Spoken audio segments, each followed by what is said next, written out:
नहमदुहु व नुसल्ली अला रसूलिहिल करीम अम्मा बाद फ़अऊज़ु बिल्लाहि मिनश शैतानिर रजीम बिस्मिल्लाहिर रहमानिर रहीम अल्लाहुम्मा सल्लि अला सय्यिदिना मुहम्मदिन नबिय्यिल उम्मी व अला आलिहि व बारिक व सल्लिम। शुरू अल्लाह के नाम से जो बड़ा मेहरबान और निहायत रहम करने वाला है। हमारे चैनल बेस्ट कुरानी वज़ाइफ की तरफ से तमाम बहन भाइयों को अस्सलामु अलैकुम वरहमतुल्लाहि वबरकातुहू। उम्मीद करते हैं कि तमाम बहन भाई खैर आफ़ियत से होंगे। तो आज जो वजीफ़ा मैं आपकी खिदमत में लेकर हाजिर हुई हूँ, ये वजीफ़ा ऐसा है कि अगर आपकी सख्त से सख्त हाजत हो या आपका कोई भी काम फंस गया हो या आपका कोई भी काम हल ना होता हो, तो आप इस वजीफ़े को करें तो इंशाअल्लाह आप देखिएगा कि अगले ही हफ्ते आपका वो काम जो अटका हुआ है, जो मुश्किल में फंस गया है, वो फ़ौरन हल हो जाएगा। और इस वजीफ़े की इजाज़त सबको आम है, सबके लिए ये वजीफ़ा आम है, सारे हजरात इस वजीफ़े को कर सकते हैं। और सबसे बड़ी बात क्या है कि आपने इस वजीफ़े को सिर्फ़ एक मरतबा करना है। इस वजीफ़े के करने में किसी किस्म की कोई भी दुश्वारी नहीं है, इतना आसान ये वजीफ़ा है। अगर आप इस वजीफ़े को कामिल यकीन के साथ करेंगे, अल्लाह रब्बुल इज़्ज़त को हाजिर नाजिर जान के करेंगे, तो इंशाअल्लाह आप देखिएगा आपका वो अटका हुआ काम, वो सख्त हाजत फ़ौरन पूरी हो जाएगी।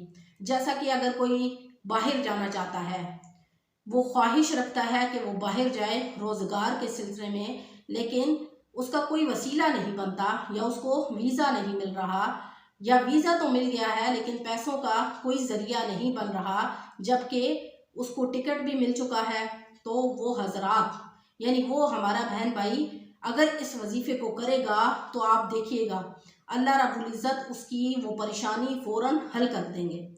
उसका वो जो काम होगा वो गैब की मदद से फ़ौरन हल हो जाएगा। इतना मुजर्रब और इतना ज़बरदस्त ये वजीफ़ा है। तो क्या है कि आपने एक ही दफ़ा इस वजीफ़े को करना है। तो उसके लिए वजीफ़े का तरीक़ाकार क्या है कि जब भी जुम्मे का दिन आए, यानी आपने आप ये वजीफ़ा सिर्फ़ और सिर्फ जुम्मे के दिन कर सकते हैं कि जब भी जुम्मे का दिन आए तो आप बाकायदा सुन्नत के मुताबिक गुस्ल करें और उसके बाद घर ही जब आप हों तो बावुज़ू हालत में, यानी आपने बावुज़ू हालत में ये वजीफ़ा करना है, क्योंकि जब आप बावुज़ू हालत में करेंगे तो वो चीज़ ज़्यादा असरअंदाज होगी। तो क्या है कि आपने बावुज़ू हालत में इस वजीफ़े को करना है और जुम्मे की नमाज अदा करने से पहले आपने ये अमल करना है। और अमल करने से पहले आपने दुरूद इब्राहिमी पढ़ना है। ये शर्त है कि आपने दुरूद इब्राहिमी ही पढ़ना है, कोई और दुरूद नहीं पढ़ना।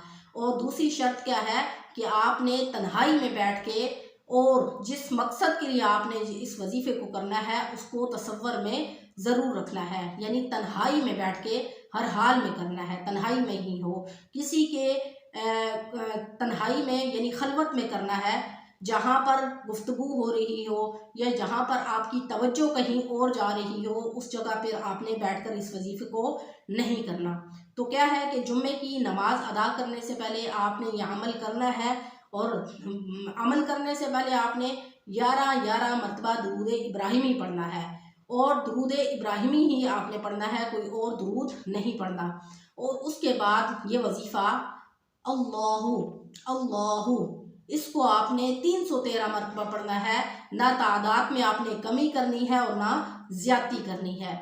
खुलूस दिल के साथ आपने इस वजीफ़े को करना है, तन्हाई में और तवज्जो के साथ और ध्यान के साथ, और मकासिद को दिल में रखना है। तो इंशाअल्लाह आप देखिएगा आपका वो जो अटका हुआ काम है या आपकी सख्त हाजत है वो फ़ौरन हल हो जाएगी। हाजत चाहे किस किस्म की भी क्यों ना हो, अगर आप पसंद की शादी करना चाहते हैं या आपका रिश्ता नहीं हो रहा, वर्ष की किसी किस्म की भी आपकी कोई भी हाजत है, इस वजीफ़े की बरकत से वो फ़ौरन हल हो जाएगी। उसके बाद आपने दुआ करनी है और दुआ करने के बाद दुआ करनी है, गिड़गिड़ा कर अपने रब से मांगना है। اور اول آخر آپ نے 11 مرتبہ درود ابراہیمی ہر حال میں پڑھنا ہے۔ اس کے بعد آپ نے اللہ اللہ اس کو 313 مرتبہ پڑھنا ہے۔ اس کے بعد دعا کرنی ہے، اور جو بھی آپ کا مقصد ہے، جو بھی آپ کی حاجت ہے، اس کے لیے آپ دعا کریں۔ تو آپ دیکھیے گا کہ اگلا ہفتہ پورا ہونے سے پہلے ایک ہفتے کے اندر آپ کی وہ حاجت، وہ سخت اٹکا ہوا کام ایسے حل ہو جائے گا کہ آپ کو اپنی آنکھوں پر بھی یقین نہیں ہوگا کہ اللہ کی غیب سے ایسی مدد ہوگی۔ تو امید ہے کہ آپ کو ہمارا یہ وظیفہ اچھا لگا ہوگا۔ اگر آپ کو ہمارا یہ وظیفہ اچھا لگے تو ہمارے چینل کو لائک کریں، شیئر کریں، سبسکرائب کریں، تاکہ ہر آنے والی ویڈیو آپ کو مل سکے۔ انشاءاللہ نیکسٹ ویڈیو کے ساتھ آپ کی خدمت پہ حاضر ہوں گے۔ وآخر دعوانا ان الحمدللہ رب العالمین۔ السلام علیکم ورحمۃ اللہ وبرکاتہ۔